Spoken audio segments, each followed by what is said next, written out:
ये कहानी स्टार्ट होती है Chicago international mail facility center से, जहाँ पे एक कस्टम ऑफिसर ने धीरे धीरे आने वाले पार्सल्स में एक पैटर्न नोट किया। उसने एक पैटर्न नोट किया कि पूरी दुनिया से आने वाले कुछ पार्सल्स जो कि बिल्कुल साइज में बहुत ज्यादा छोटे हैं। जब इन पार्सल्स को खोला गया तो इनमें बहुत ज्यादा सिंपल चीजें जैसे कि टॉयज की या टेडी बेयर इस तरह की चीजें मौजूद थी, लेकिन इन पार्सल्स को अच्छे तरीके के साथ बिल्कुल ध्यान से खोलने पर इनमें से LSD MDMA पाउडर और बहुत सारी ड्रग्स मिल रही थी। और जैसे जैसे इन पार्सल्स की क्वांटिटी बढ़ती जा रही थी वैसे वैसे अथॉरिटीज ने इस चीज को देखना शुरू कर दिया। अथॉरिटीज ने जब इन पार्सल्स को क्रैक डाउन करना स्टार्ट किया तो इस बात को लेकर बहुत ज्यादा हैरान थे कि ये किसी स्मगलर या गैंग्स का काम नहीं था, ना ही ये किसी कार्टेल का काम था, बल्कि नॉर्मल ई कॉमर्स प्लेटफॉर्म की तरह ये प्रोडक्ट्स को शिप कर रही थी। और फिर अथॉरिटीज को ये बात रियलाइज हुई कि ये चीज बहुत ज्यादा डेंजरस है। अथॉरिटीज इस बात को लेकर बहुत ज्यादा हैरान थी कि बड़ा कान उनकी नाक के नीचे से उड़ रहा था और उनको इस बात की बिल्कुल भी भनक नहीं थी। कुछ टाइम बाद FBI को ईमेल के थ्रू एक टिप मिलती है। उस ईमेल में एक वेबसाइट का लिंक होता है जिसका नाम सिल्क रोड होता है, और वो वेबसाइट किसी नॉर्मल ब्राउजर के साथ एक्सेस नहीं हो रही थी, बल्कि और ब्राउजर के साथ उसको एक्सेस किया जा रहा था। यानी कि इस वेबसाइट का वजूद डार्क वेब पे बना हुआ था। जब एजेंट ने उस वेबसाइट पे लॉग इन किया तो उस बात को लेकर बहुत ज्यादा हैरान था कि वहाँ पर एक डिजिटल ब्लैक मार्केट चल रही थी। लाइक जैसे आप और मैं Amazon को यूज करते हैं या किसी नॉर्मल ई कॉमर्स वेबसाइट को यूज करते हैं, इस तरीके के साथ इलीगल एक्टिविटीज के लिए एक नॉर्मल ई कॉमर्स वेबसाइट थी। अथॉरिटीज के लिए बहुत ज्यादा स्ट्रेस वाली बात थी कि वेबसाइट डार्क वेब पे बनी हुई थी और इसका पेमेंट मेथड बिटकॉइन था, और इस तरह इस वेबसाइट की कोई भी ट्रांजेक्शन को ट्रैक करना बिल्कुल मुश्किल हो रहा था क्योंकि सारी की सारी ट्रांजेक्शन बिटकॉइन के थ्रू हो रही थी। FBI एजेंट्स इस बात को लेकर बहुत ज्यादा हैरान हुए जब उन्होंने ये बात नोट की कि इस वेबसाइट पे प्राइसेस बहुत ज्यादा रीजनेबल हैं, इसका सिस्टम बहुत ज्यादा फ्लॉलेस है, और एक और मजे की बात तो यहाँ पर बहुत ज्यादा वेरीफाइड रिव्यूज भी मौजूद थे like normal e commerce website. FBI ने जब इस बात को टैकल डाउन करना स्टार्ट किया कि इसका फाउंडर कौन है तो उनको सिर्फ एक नाम मिला जो कि एक एनोनिमस आइडेंटिटी का नेम था ड्रेड पायरेट्स रॉबर्ट। ये नाम एक फिक्शनल कैरेक्टर से इंस्पायर था, सो किसी को भी ये मालूम नहीं था कि असल शख्स इसके पीछे कौन है। चले आपको इंट्रोड्यूस करवाते हैं असल शख्स कौन था। ड्रेड पायरेट्स रॉबर्ट्स बनने से पहले इस शख्स का नाम था रॉस विलियम अल्बर्ट्स, एक क्वाइट और आइडियलिस्टिक बच्चा जो कि टेक्सास के सब अर्बन नेबरहुड में रहा करता था।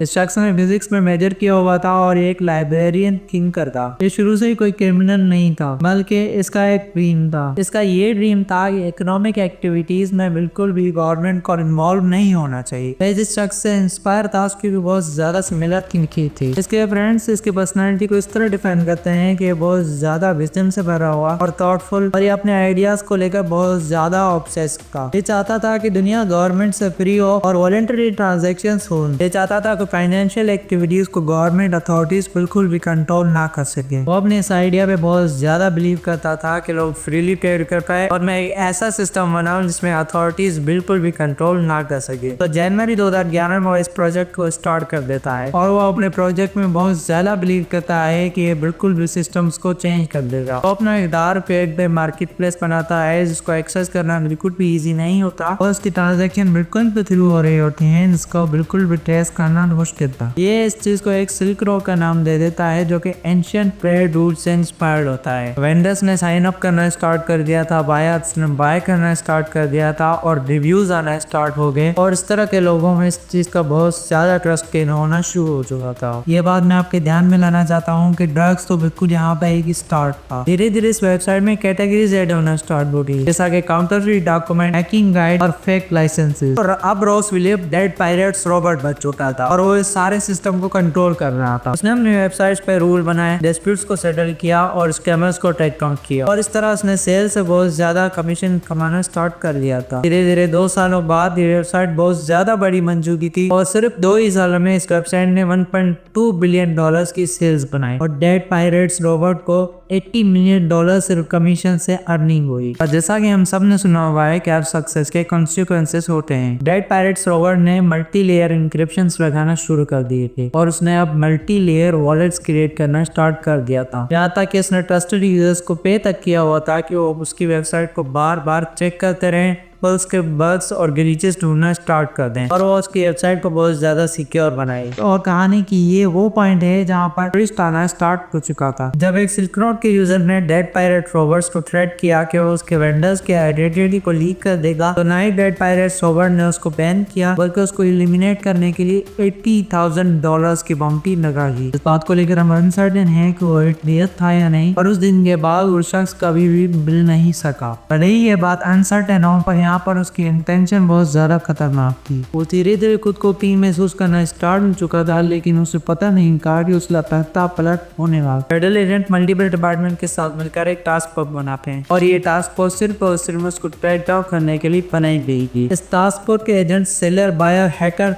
और जर्नलिस्ट बनके इस चीज को ट्रैक डाउन करना स्टार्ट कर लेते हैं। इन लोगों को एक ब्रेक थ्रू मिलता है जब ये लोग देखते हैं कि एक फोरम पे सिल्क रोड टूर प्रमोट करने के लिए एक पोस्ट की गई है जिसमें यूजर नेम अल्टॉइड है और नीचे मेंशन की गई ईमेल में मेंशन था रोस अल्ब्रिच। और धीरे धीरे करके टास्क फोर्स रोस विलियम अल्ब्रिच को आइडेंटिफाई कर भी की। अब सिर्फ एजेंसीज को रियल टाइम प्रूफ और एविडेंसेस चाहिए होते हैं क्योंकि उस बात को साबित करना चाहते थे कि रोस विलियम अल्ब्रिच ही वो शख्स है इस वेबसाइट को चला रहा है। यहाँ तक कि वो उसको फॉलो करते करते सैन फ्रांसिस्को भी पहुंच जाते हैं। ग्लेन पार्क लाइब्रेरी, अक्टूबर 1, 2030। रोस अपना लैपटॉप लिए एक कॉर्नर सीट पर बैठे होते हैं और वो अपना काम चुपचाप कर रहे होते हैं और एजेंसीज ने इस बात को टैकल किया कि वो अक्सर कर लाइब्रेरीज और कैफेज में घूमता रहता था और उन्होंने एविडेंसेस और प्रूफ को ध्यान रखते हुए एक प्लान बनाया। रॉस विलियम अल्ब्रिच इस बात को लेकर बिल्कुल भी बेखबर था कि उसके साथ बहुत ज्यादा एजेंट्स मौजूद थे और एजेंसीज ने उसके करीब एक मेल और फीमेल एजेंट्स को बिठा दिया था। थोड़ी देर के बाद वही कपल जो रॉस विलियम अल्ब्रिच के साथ बैठा हुआ आता है, जो कि एजेंट्स थे, वह एक दूसरे के साथ बहस में बन जाते हैं और उनका आर्ग्यूमेंट्स इस कदर बढ़ जाता है कि रॉस विलियम अल्ब्रिच की अटेंशन को अपनी तरफ खींच लेते हैं और उस थोड़े ही टाइम में दूसरा एजेंट उसके करीब आता है और उस लैपटॉप को उठा लेता है उससे पहले कि वो उसको क्लोज करता है और वो इस तरीके के साथ एक्सपोज हो जाता है। और अब रोस विलियम अल्ब्रिच, जो कि डेड पायरेट्स रोबोट के नाम से ऑपरेट कर रहा होता है, उसको अरेस्ट कर दिया जाता है। जब ये न्यूज टीवी पे आती है तो ये टेक वर्ल्ड के लिए बिल्कुल शॉक था क्योंकि इस शख्स की इमेज और पर्सनालिटी हैकर और गैंग मेंबरों की बिल्कुल भी नहीं थी। लोग उसको सॉफ्ट स्पोकन 19 साल का लड़का समझते थे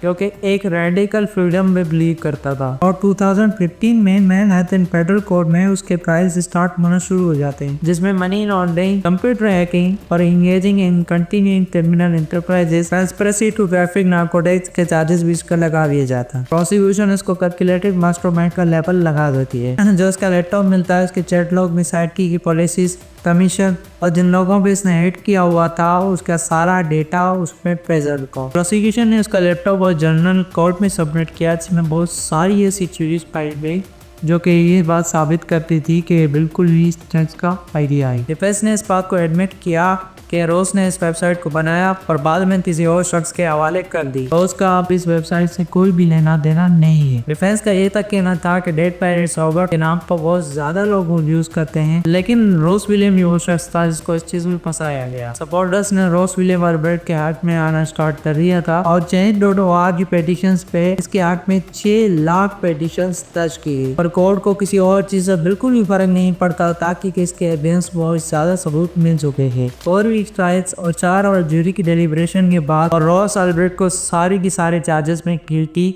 डिक्लेयर कर दिया गया और रॉस विलियम अल्ब्रिच को 2 बार उम्र के प्लस में 40 साल की सजा दे दी गई और उस शख्स ने एक बहुत बड़ा आइडिया इंट्रोड्यूस करवा दिया था। अब क्योंकि डार्क वेब का खात्मा तो बिल्कुल भी नहीं हुआ तो बहुत सारी सिल्क रोड मार्केट्स बन चुकी हैं और बहुत सारे डेड पायरेट्स रोबोट्स का जन्म हो चुका है। इस बात को लेकर डिबेट तो चलती रहेगी। सब फैक्ट्स और फिगर आपके सामने ऑनलाइन वेबसाइट्स पर मौजूद हैं। उम्मीद है कि ये वीडियो दूसरी वीडियोस की तरह आपको पसंद आई होगी। अगली वीडियो तक के लिए आपसे इजाजत चाहेंगे। Thank you.